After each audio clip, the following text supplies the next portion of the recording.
13వ అధ్యాయం. ప్రకటన గ్రంథం 13వ అధ్యాయం. ఈ అధ్యాయం అంతా మనము మార్చి చదువుదాం. 18 వచనాలు ఉన్నాయి. మార్చి చదువుదాం.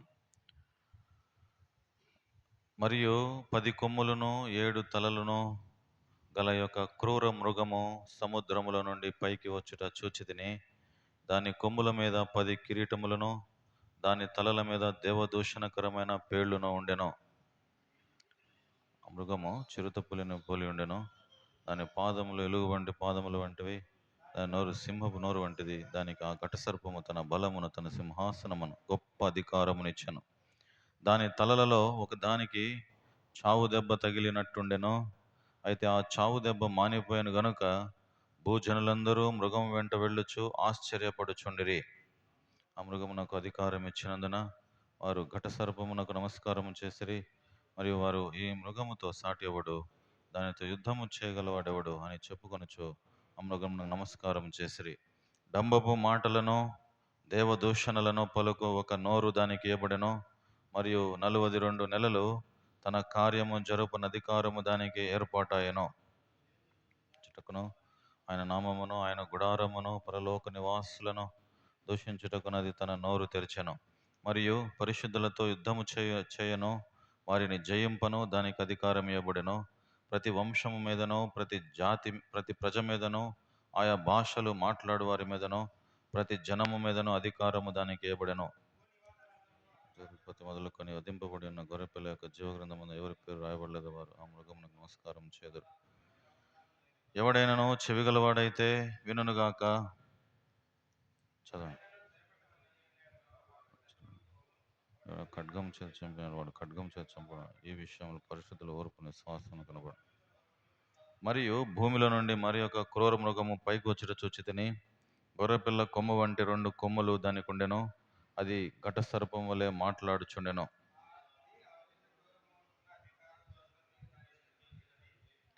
చావు దెబ్బ తగిలి మొదటి భూమి నేలలో నివసించ నమస్కారం చేయండి. అది బలవంతం చేయొచ్చు. అది ఆకాశము నుండి భూమికి మనుషుల ఎదుట అగ్ని దిగి వచ్చినట్టుగా గొప్ప సూచనలు చేయుచున్నది.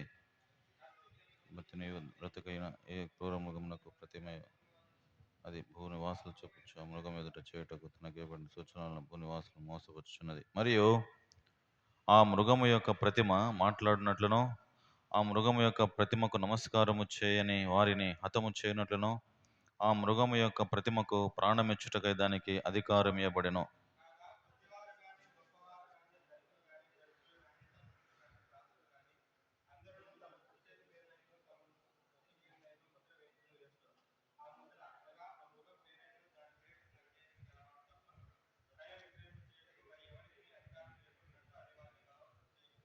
బుద్ధి గలవాడు మృగము యొక్క సంఖ్యను లెక్కింపనేమో. అది ఒక మనుషుని సంఖ్యయే. ఆ సంఖ్య 666. ఇందులో జ్ఞానము కలదు. ప్రభు సాయం నిమిత్తం చిన్న ప్రార్థన చేస్తాం. పరిశుద్ధుడైన తండ్రి, చదువుకున్నటువంటి లేఖన భాగము మాకు అర్థమన్నట్లు సహాయపడము. నీ ఆత్మ అభిషేకం మా మీద కుమరించుము. ప్రకటన గ్రంథములో ఉన్న సంగతులు గ్రహించే మనసు మాకు దయచేయండి. దాన్ని బట్టి మేము ఏం నేర్చుకోవాలో ఈ యొక్క బైబిల్ పఠనములో మీరు మాతో మాట్లాడండి. నీ విలువైన సంగతులు మాకు తెలియచేయండి. ప్రభువా, మీ ఆత్మ ద్వారా పరలోకములో నిత్యత్వములు ఈ దినం మీరు మా కొరకు ఏర్పాటు చేసినందుకు నీకు వందనాలు. ప్రభువా, నీ సిలువ చాటును మరుగు చేసుకొని నీ దాసుని నీ యొక్క మాటలు మాకు అందించమని, నీ వర్తమానం మాకు అనుగ్రహించమని ప్రార్థన చేస్తున్నాం. కోడికను ఆశీర్వాదకరంగా చేయమని యేసు ప్రభు నామమున ప్రార్థించి స్తుతించి వేడుకుంటున్నాం తండ్రి. ఆమెన్. అందరికి వందనాలమ్మా. Praise lord. ఇది వరకు ప్రకటన 12 అధ్యాయాలు మనము ధ్యానం చేసుకుంటూ వచ్చాం. ఈ దినం మనము ప్రకటన గ్రంథం 13వ అధ్యాయంలో కొన్ని సంగతులు నేర్చుకుంటాం. ప్రకటన గ్రంథం 12వ అధ్యాయము 13వ అధ్యాయము 7వ బూర మ్రోగినప్పుడు జరిగే సంగతులు ఈ 2 అధ్యాయాల్లో రాయబడుతూ వచ్చినాయి. 7వ బూర పరలోకములో వినబడినప్పుడు ఒక 7 సంగతులు 7 మంది వ్యక్తులు కనబడతారు. 12వ అధ్యాయంలో ఒక స్త్రీ అనే విషయం అక్కడ మనం చదువుకున్నాం. స్త్రీ అంటే ఎవరు? 12వ అధ్యాయం, జస్ట్ రీక్యాప్. 12వ అధ్యాయంలో ఏముందంటే అక్కడ ఇశ్రాయేలు జాతికి సూచించింది. ఈ ఈ ఈ స్త్రీ ఎవరంటే ఇశ్రాయేలు జాతి. ఎవరు ఎవరు ఈ స్త్రీ? ఇశ్రాయేలు జాతి. తర్వాత అక్కడ రెండవ వ్యక్తి ఎవరంటే అక్కడ రాయబడింది ఎర్రని ఘట సర్పం. ఎవరు? ఎర్రని ఘట సర్పం. ఘట సర్పం అంటే సైతాను. ఎవరు? ఎర్రని ఘట సర్పం అంటే అపవాది, సైతాను. తర్వాత మూడవది అక్కడ రాయబడినటువంటిది ఏంటంటే స్త్రీ కనిన మగ శిశువు. ఎవరు? యేసు ప్రభు. స్త్రీ గర్భములో నుండి వచ్చాడు. ఎవరు? యేసు ప్రభు. స్త్రీ కనిన మగ శిశువు అంటే యేసు ప్రభు. తర్వాత నాలుగవది ఎవరంటే అక్కడ కనపడేది మిఖాయేలు. ఎవరు? నాలుగో వ్యక్తి ఎవరు? మిఖాయేలు. మిఖాయేలు ఎవరంటే ప్రధాన దూత. బైబిల్లో ఇద్దరు ప్రధాన దూతల గురించి రాయబడింది. ఒకరేమో మిఖాయేలు, ఇంకొకరు గబ్రియేలు. ఎవరు? ఇంకొకరు గబ్రియేలు. ఇంతకుముందు ఈ అపవాది, ఈ సైతాన్ అనేవాడు ప్రధాన దూతగా ఉన్నాడు. అయితే ఇప్పుడు ప్రధాన దూతగా లేడు. అక్కడి నుంచి తోయబడ్డాడు భూమి మీదకి. ఎందుకు తోయబడ్డాడు? తన మనస్సును గర్వించిన కారణాన్ని బట్టి, నాశనమునకు ముందు గర్వము నడుస్తుంది కాబట్టి వాడు ఇక్కడ తోయబడ్డాడు, పడద్రోయబడ్డాడు, నరికివేయబడ్డాడు అని రాయబడింది. అయితే ఈ ఈ ఇద్దరు ప్రధాన దూతలు ఇప్పుడు ఉన్నారు. ఎవరు? బైబిల్లో ప్రస్తావించిన ప్రధాన దూతలు మిఖాయేలు, తర్వాత గబ్రియేలు. తర్వాత ఇంకొక ఐదవ వ్యక్తి ఎవరంటే ఇశ్రాయేలు శేషిత ప్రజలు. ఎవరు? ఇశ్రాయేలు శేషిత ప్రజలు. ఎవరు ఈ శేషిత ప్రజలు అంటే 1,44,000 మంది. ఎవరు? ఎంతమంది? 1,44,000 మంది శేషిత ప్రజలు. ఇది 12వ అధ్యాయంలో రాయబడినటువంటి సంగతులు. ఈ 5 మంది వ్యక్తులు. ఈ 13వ అధ్యాయంలో ఇద్దరు వ్యక్తుల గురించి రాయబడింది. ఈ ఏడవ బూర మోగినప్పుడు ఏడు వ్యక్తుల గురించి ఈ 2 అధ్యాయాల్లో రాయబడతా వచ్చినాయి. ఏం చేస్తారు వీళ్ళు అని చూసుకుంటూ వచ్చాం గడిచిన 12వ అధ్యాయంలో కూడా. 13వ అధ్యాయంలో 2 క్రూరమైన మృగాలు అని రాయబడింది. 13వ అధ్యాయము 1 నుంచి 10 వచనాలు ఒక వ్యక్తి గురించి, 11వ వచనం నుంచి చివరి వచనం వరకు ఇంకొక వ్యక్తి. ఎవరంటే సముద్రంలో నుండి వచ్చినటువంటి, అక్కడ రాయబడింది 13వ అధ్యాయం 1వ వచనం, మరియు 10 కొమ్ములను 7 తలలను గల సముద్రంలో నుండి పైకి వచ్చుట చూచితిని. ఎవరు వచ్చారు? సముద్రములో నుంచి వచ్చిన క్రూర మృగం. ఇది 6వ వ్యక్తి. తర్వాత 7వ వ్యక్తి ఎవరంటే 11వ వచనంలో రాయబడింది, మరియు భూమిలో నుండి మరి ఒక క్రూర మృగము పైకి వచ్చుట చూచితిని. 7 వ్యక్తుల గురించి పరిశుద్ధాత్మ దేవుడు ఈ అధ్యాయంలో 12, 13 అధ్యాయాలు లిఖించి పెట్టాడు. ఈ సముద్రములో నుంచి వచ్చినటువంటి క్రూర మృగము, తర్వాత భూమి మీద నుంచి వచ్చినటువంటి ఒక క్రూర మృగం. సముద్రములో నుంచి వచ్చినటువంటి క్రూర మృగము దేనికి సూచన అంటే రాజకీయ శక్తి. ఈ సారాంశం ఏమిటంటే 1 నుంచి 10 వచనాలు. ఈ మృగానికి ఏముంటుందంటే ఈ మృగానికి ఈ వ్యక్తికి ఏముంటుందంటే రాజకీయ అధికారం ఉంటుంది, రాజకీయ శక్తి ఉంటుంది. ఏముంటుంది? రాజకీయ శక్తి, రాజకీయ అధికారం ఉంటుంది. తర్వాత ఈ 11 నుంచి 18 వచనాల్లో రాయబడినటువంటిది ఏంటంటే భూమిలో నుండి వచ్చినటువంటి ఒక వ్యక్తి. ఇతనికి ఏముంటుందంటే మతశక్తి. మతశక్తి. రాజకీయ శక్తి ఒకరికి ఉంటే ఇంకొకరికి ఏముంది? మతశక్తి ఉంది, మతం. అయితే ఈ రెండవ క్రూర మృగం గురించి రాయబడింది అబద్ధ ప్రవక్త అని రాయబడింది. ఏమని రాయబడింది? మొదటి మృగము అంత్యక్రీస్తు. ఎవరు? మొదటి మృగము అంత్యక్రీస్తు. రెండవ మృగము అబద్ధ ప్రవక్త. ఇప్పుడు వీళ్ళు ఏం చేస్తారు అనే విషయాలు ఈ అధ్యాయంలో రాయబడతా వచ్చినాయి. ఈ 13వ అధ్యాయంలో ఈ ఇద్దరు వ్యక్తుల గురించి మనం చదువుకుంటాం. అయితే వీళ్ళు రోమా సామ్రాజ్యం అంతా, ఈ రాజకీయం అంతా తన గుప్పెట్లో పెట్టుకుంటాడు.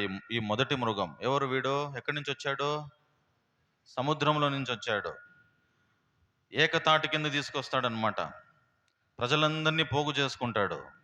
ఇదంతా నావారు అని చెప్పి చూపించుకుంటాడు. వాని కైవశం చేసుకుంటాడు అనమాట. ఇవన్నీ ఎప్పుడు జరుగుతాయంటే మహాశ్రమల కాలంలో జరిగేటటువంటి సంఘటనలు ఇవన్నీ. ఎప్పుడు జరుగుతాయి ఇవన్నీ? సంఘం ఉండదు. సంఘం ఎత్తబడిపోయి ఉంటుంది. ఎవరైతే విడవబడి ఉంటారో ఈ శేషిత ప్రజాంగము 144,000 మంది మాత్రము కాపాడబడతా ఉంటారు. ఎంతమంది? 144,000 మంది ఇక్కడ విడవబడినటువంటి వ్యక్తులు కాపాడబడతా ఉంటారు. అయితే ఇక్కడ రాయబడిన సంగతులు వాని గురించి శత్రువు ఏమేమి చేయబోతున్నాడో వాని కార్యకలాపాలు ఈ అధ్యాయాల్లో ప్రకటన గ్రంథంలో క్లుప్తంగా రాయబడి ఉంది. వాడు చేసే ప్రతి పని, వాడు ఏ ఏ పనులు చేయబోతున్నాడో అందుకు చాలా స్పష్టంగా ఈ అధ్యాయంలో రాయబోతూ వచ్చినాడు. అయితే ఇవి అంత గమనం పెట్టనివ్వడు, వాడు చదవనివ్వడు. వాడు చేసే పనులు ఎవరికి మరుగు చేయబడి ఉంటుందని, వాడు మరుగు చేయాలనే ఆశ వాడికి.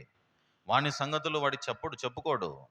అంటే మనం ప్రకటన గ్రంథంలో చదవాలని మనసున్నా కూడా మనకు మనసు రానివ్వదన్నమాట. అంటే ప్రకటన గ్రంథంలో పరిశుద్ధాత్మ దేవుడు బయలుపరిచినాడు విషయాలన్నీ తన భక్తుల ద్వారా. ఈ సముద్రములో నుంచి పైకి వచ్చినటువంటి ఈ యొక్క క్రూర మృగం ఏం చేస్తుందంటే మొత్తం తన కైవశం చేసుకుంటుందంట. ఎలాంటిది? రోమా సామ్రాజ్యము తన కైవశం చేసుకుంటుంది. ప్రకటన గ్రంథం 16వ అధ్యాయం 10వ వచనం చదవండి ఎవరన్నా. ప్రకటన గ్రంథం 16వ అధ్యాయం 10వ వచనం.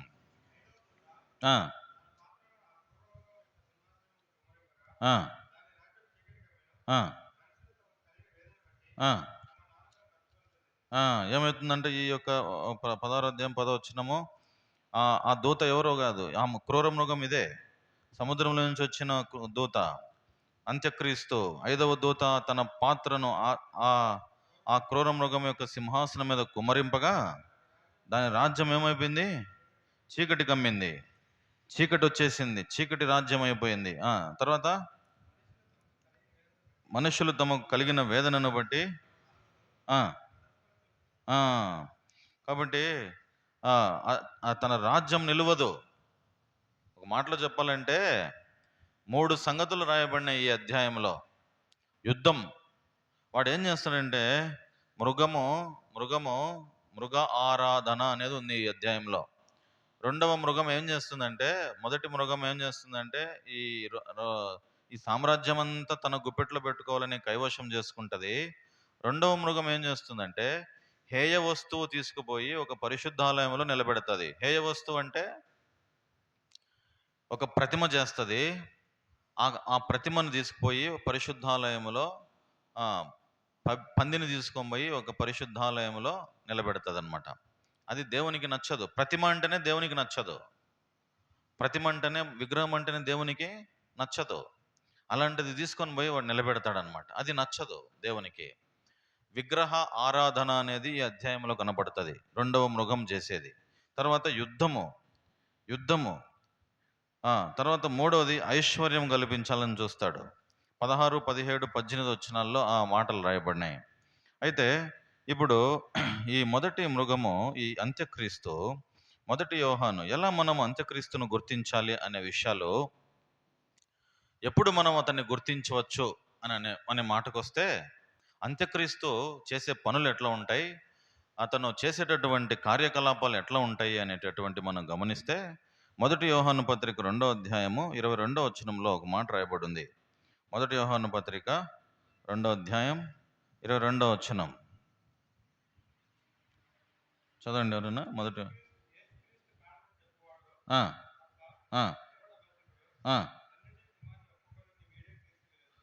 ఎవరు క్రీస్తు విరోధి? తండ్రిని కుమారుడిని ఒప్పుకొనటువంటి వాడు వీడే అంత్యక్రీస్తు, క్రీస్తు విరోధి. ఒప్పుకొనటువంటి వీడే క్రీస్తు విరోధి. చూడండి, అంత్యక్రీస్తు అంటే ఎవరంటే నేనే క్రీస్తును అని చెప్పుకునేవాడు. నకిలీ క్రీస్తు అంటారు వీడిని. 2 లక్షణాలు ఉంటాయి అంత్యక్రీస్తుకు. 2 లక్షణాలు ఉంటాయి. నేనే యేసు ప్రభును, నేనే యేసు క్రీస్తును అని చెప్తాడు.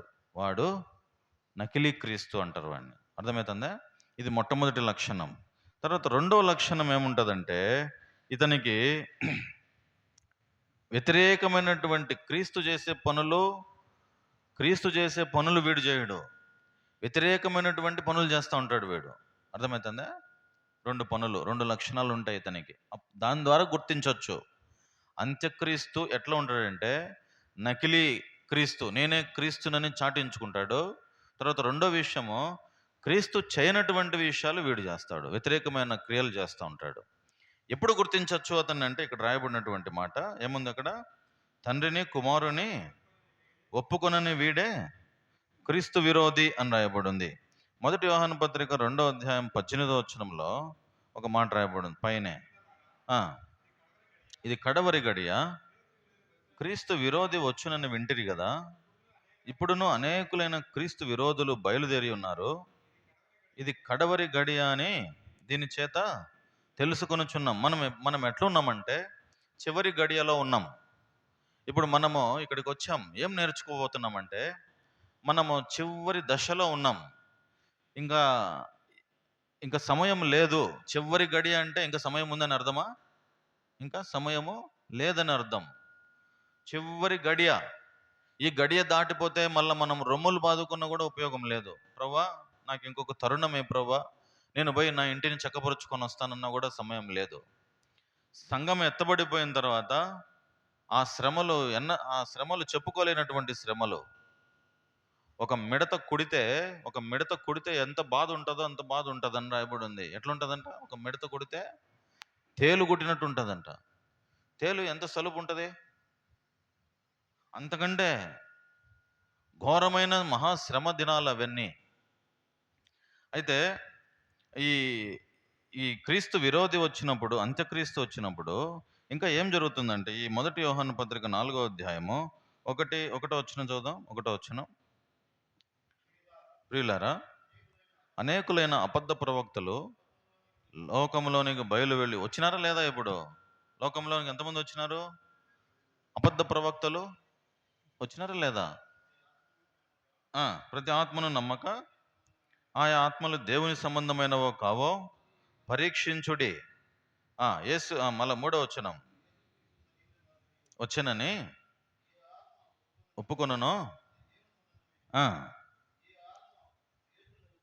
ఒప్పుకున్నదో దేవుని సంబంధమైనది కాదు, దీన్ని బట్టి దేవుని ఆత్మ మీరు ఎరుగుదురు. క్రీస్తు విరోధి ఆత్మ వచ్చినని మీరు వినిన సంగతి ఇదే.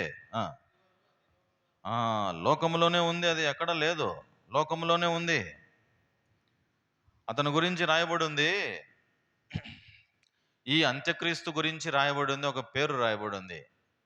ఎలాంటి పేరు అంటే, అది 2వ యోహాను పత్రిక 1వ అధ్యాయం 7-8 వచనాలు.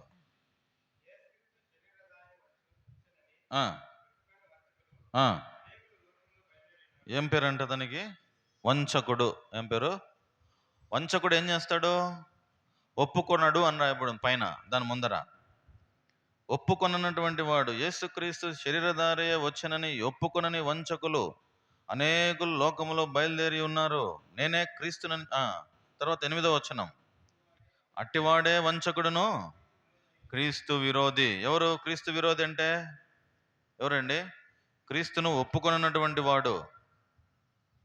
ఎవరైతే యేసు ప్రభువును ఒప్పుకోడో వాడెవరు? క్రీస్తు విరోధి వాడు. క్రీస్తు విరోధి తనలో ఉన్నాడు. 8వ వచనం భాగం రాయబడి ఉంది, అట్టివాడే వంచకుడును క్రీస్తు విరోధినై ఉన్నాడు.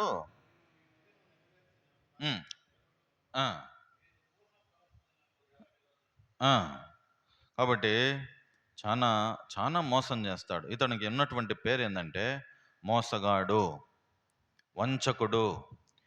నటిస్తాడనమాట వీడు. ఏం చేస్తాడు? క్రీస్తు వలె నటిస్తాడు, నేనే క్రీస్తునని చెప్తాడనమాట. చాలా జాగ్రత్తగా ఉండాల.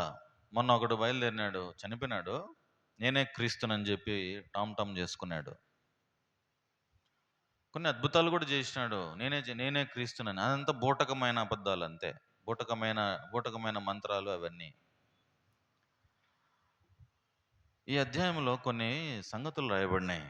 వాటిని చూసి ప్రజలందరూ ఏర్పరచబడిన వారి సైతం, రక్షించబడినటువంటి వారి సైతం వాడు తన గుప్పెట్లో పెట్టుకుంటాడు. వాడు చాలా మోసం చేస్తున్నాడు, వంచకుడు వాడు, నటిస్తున్నాడు వాడు. పోయినసారి చూసుకున్నాం. వాడు ఎట్లా వస్తాడంటే పైన ఏమో గొర్రె చర్మము, లోపలేమో క్రూరమైన తోడేలు స్వభావం అంట వానికి. పైకేమో వెలుగుదూత వేషం వేసుకొని వస్తాడు, లోపల ఎట్లుంది వానికి? లోపల క్రూరమైన తోడేలు అని చూసుకున్నాం. వాడు ఏ ఏ పనులు చేస్తాడని పోయిన వారం బాగా చూసుకున్నాం, తన పనులు ఎట్లా ఉంటాయో అని. అయితే ఈ రెండవ మృగం చేసేటటువంటి పనులు ప్రకటన గ్రంథంలో రాయబడి ఉంది. చూడండి, అక్కడ రాయబడిన సంగతులు.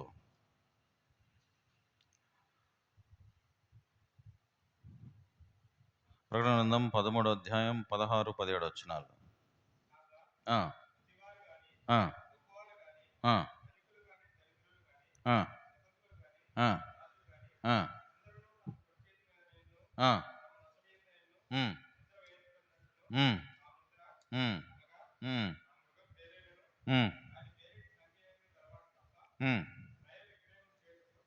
దీనికంటే ముందర ఒక మాట చక్కగా 15వ అధ్యాయంలో 15వ వచనంలో ఈ విధంగా రాయబడింది.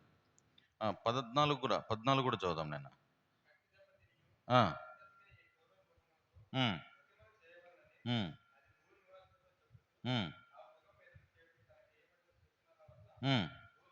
ఏం చేస్తుందంట? భూలోకంలో ఉన్న ప్రతి ఒక్కరిని ఏం చేస్తుందంట? అది మోసం చేస్తూ ఉంది. తర్వాత 15వ వచనం, మరియు ప్రతిమ మాట్లాడినట్లును, నమస్కారము చేయని వారిని హతము చేయనట్లును. అబ్బా చూడు, ఇప్పుడు ఏమైతుందంటే ఆ మృగం ఏం చేస్తుందంటే ఒక ప్రతిమ చేస్తుందంట, ఒక బొమ్మను చేస్తుందంట. ఆ బొమ్మకు ప్రాణం పోస్తుందంట. ఏం చేస్తుందంట? అమ్మా వినండి ఇక్కడ. ఆ బొమ్మ ఏం చేస్తుందంట? ప్రాణం పోస్తుందంట. ఆ ప్రాణం పోసిన తర్వాత దానికి మాటలు కూడా వస్తాయంట. ఏమొస్తాయి? అక్కడ రాయబడింది. దానికి ఏమొస్తాయి? మాటలు వస్తాయి. వాడు ఒక రూల్ పాస్ చేస్తాడు, అందరూ దీనికి మొక్కండి అంటాడు. దేనికి? ఆ బొమ్మకు మాట్లాడుతా. శాస్త్రవేత్తలంతా స్టన్ అయిపోతారు. ఏంది కథ, అసలు ఎక్కడ చూడలేదే, ఏమి చూడలేదు ఇట్లాంటి సంగతులు. నిర్గమాకాండంలో మోషే కర్ర వేసినప్పుడు ఆ కర్ర పాము అవుతుంది. అక్కడున్న విద్వాంసులు కూడా ఏం చేస్తారు? మంత్రాలు చేసి వాళ్ళు తమ కర్రలు వేసి వాళ్ళు కూడా పాము. అయితే అహరోను కర్ర మాత్రమే గెలుస్తుంది ప్రతిదాము. ఆ కర్ర మిగిలిన కర్రలన్నీ మిగిలింది. అయితే అక్కడ దేవుని యొక్క శక్తి ముందర ఆ దయ్యపు శక్తులు ఓడిపోతాయి. దేవుడు తెగులు చేస్తాడు, కానీ అది చేయలేదు. దేవుడు చీకటిని చేస్తాడు. దేవుడు 3 పగళ్ళు 3 రాత్రులు చీకటి చేసినాడు, కానీ దయ్యం ఏం చేసిందా? చేయలేదు. కానీ వానికి కొన్ని మాత్రమే, ఇప్పుడు వానికి శక్తి ఇవ్వబడుతుందంట. ప్రతిమను చేస్తాడు. ప్రతిమను చేసిన తర్వాత ఆ ప్రతిమకు ఏం వస్తాడు? ప్రాణం ఇచ్చుటకై దానికి అధికారం ఇవ్వబడెను. అధికారం ఇస్తాడు, ప్రాణం ఇస్తాడు. అది మాట్లాడుతుంది. అది మాట్లాడిన తర్వాత అందరూ దాన్ని ఏం చేయాలా? అందరూ దాన్ని ఆరాధించాల. అందరూ వాని వశంలో పడిపోతారు. ఎవరైతే ఈ ప్రతిమకు మొక్కరో, ఆ దినాల్లో దానియేలు గ్రంథంలో శద్రకు, మేషకు, అబేద్నెగో ప్రతిమకు మొక్కనటువంటి వాడిని తీసుకొని పోయి అగ్నిగంధకంలో పడేయండి అని చెప్పి శాసనం ఒకటి ఏర్పడింది. అవునా కాదా? రాబోయే దినాల్లో కూడా ఈ మహాశ్రమల కాలంలో ఈ ఈ ఈ ప్రతిమకు మొక్కనటువంటి వారిని ఏం చేస్తారు చూడండి. వారి ఆ మృగము యొక్క ప్రతిమకు ప్రాణం ఇచ్చుటకు దానికి అధికారం ఇవ్వబడెను. 16, 17 చదువునేనా?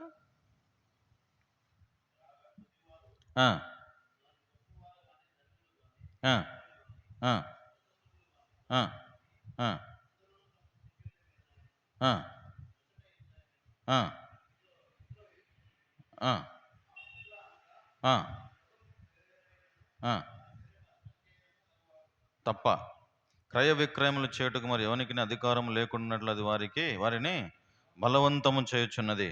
ఇప్పుడు ఇతను ఈ ఈ ఈ మృగం ఏం చేస్తుందంటే ఒక ముద్ర తీసుకొస్తుంది. మృగము యొక్క సంఖ్య అని రాయబడి ఉంది. దానికి సంఖ్య పేరు ఏం పేరంటే మృగము యొక్క సంఖ్య. ఆ సంఖ్య 666 అని రాయబడి ఉంది.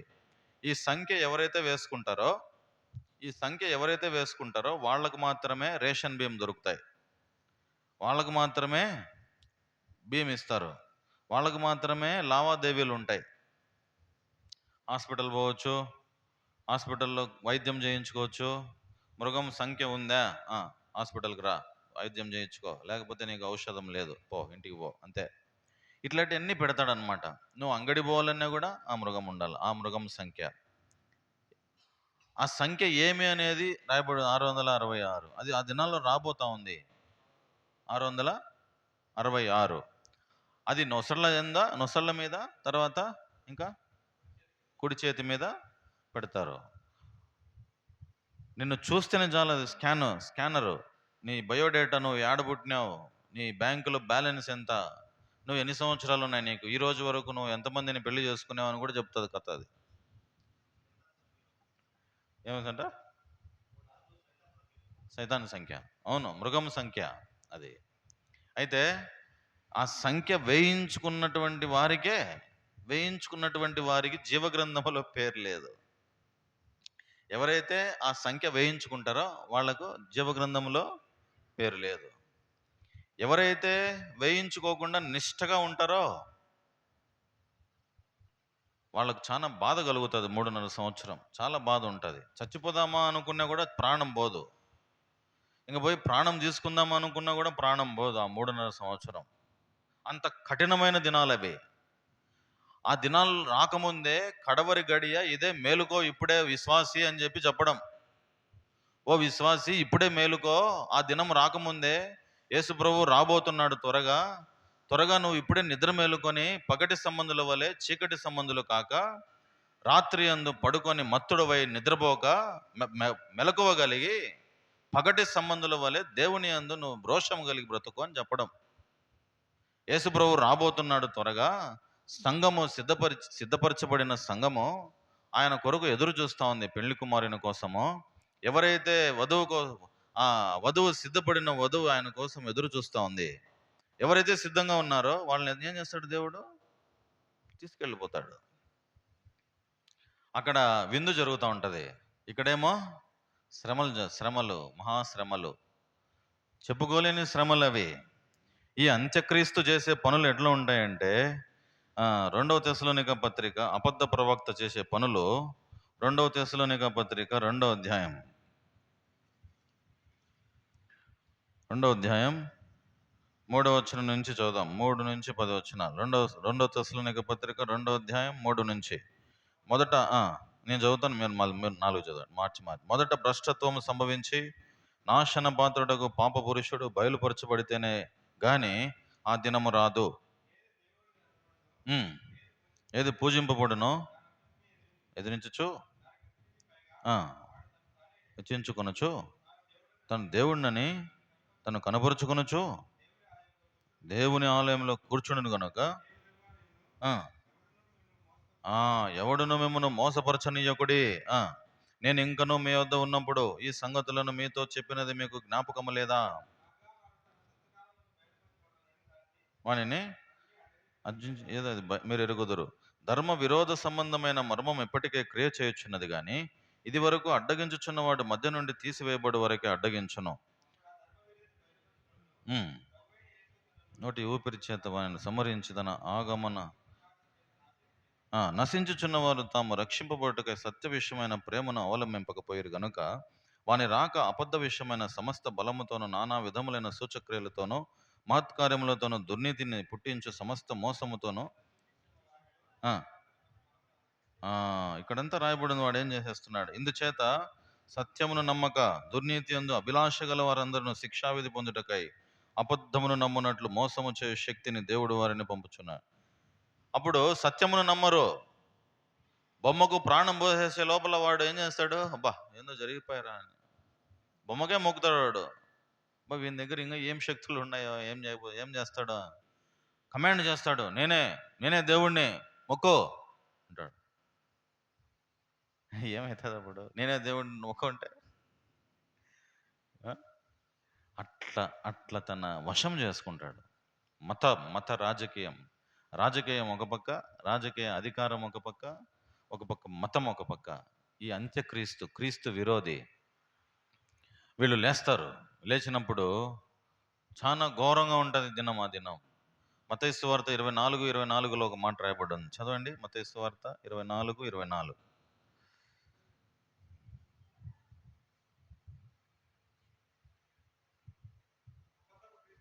ఉమ్, ఉమ్, ఉమ్. ఏం చేస్తున్నాడంట? ఏర్పరచబడిన వారి సైతం, అది వాని పని, ఏర్పరచబడిన వారి సైతం మోసపరచుటకై గొప్ప సూచక్రియలు అంట. మామూలు సూచక్రియలు కాదు. ఎలాంటి సూచక్రియలు ఇవి? గొప్ప సూచక్రియలు చేస్తాడంట. మహత్కార్యములను కనబరచును.